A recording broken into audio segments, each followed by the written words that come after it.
Din tayong nakita kanina na mga nasira na mga artworks sa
earthquake takes place when two blocks of the earth suddenly slip past one another.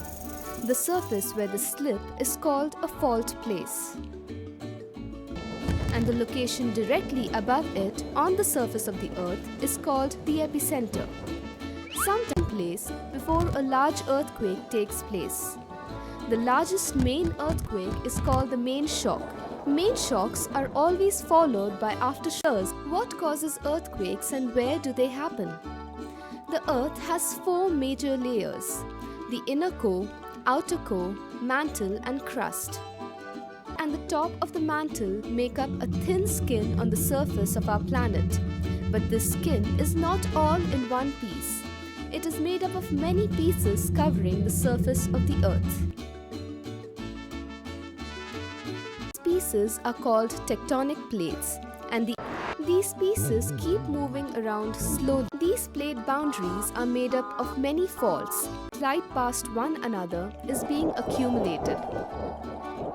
When the force of the moving blocks finally overcomes the friction of the jagged edges of the fault, it breaks free, and all that stored up energy is reach the earth's surface. They shake the ground and anything on it, like our houses and us. The recording they make is called a seismogram. The seismograph has a base that sets firmly on the ground and a heavy weight that hangs free.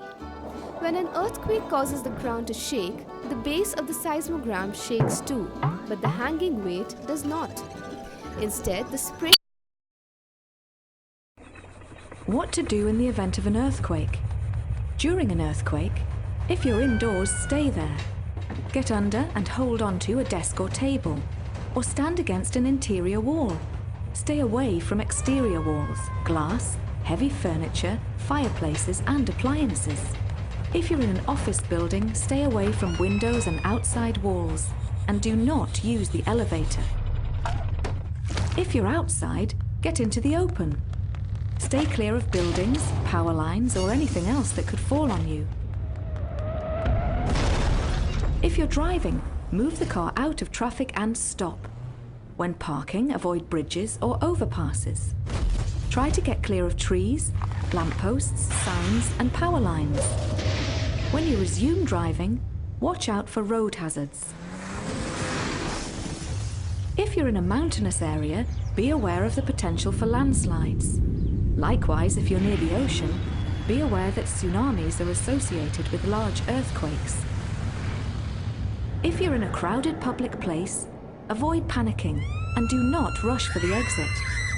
Stay low and cover your head and neck with your hands and arms. After an earthquake, check for fire or fire hazards. If you smell gas, shut off the main gas valve. If there's evidence of damage to electrical wiring, shut off the power at the control box. If the phone is working, only use it in case of emergency. Likewise, avoid driving if possible to keep the streets clear for emergency vehicles. Listen to the radio for important information and instructions. Remember that aftershocks, sometimes large enough to cause damage in their own right, generally follow large quakes. Here are the things that you should do during an earthquake. If you're inside a house or a building, don't go outside unless you're on the ground or a desk. If you're inside your house or a building, don't go. You have to stay away from walls and don't go to the kitchen because the things stored in the turn on the gas stove because it might cause fire. You have to look for an open ground and stay away from buildings. If you're driving or on the road, you have to stay inside. Lastly, don't forget to prepare first aid kit. If you're waiting for the moment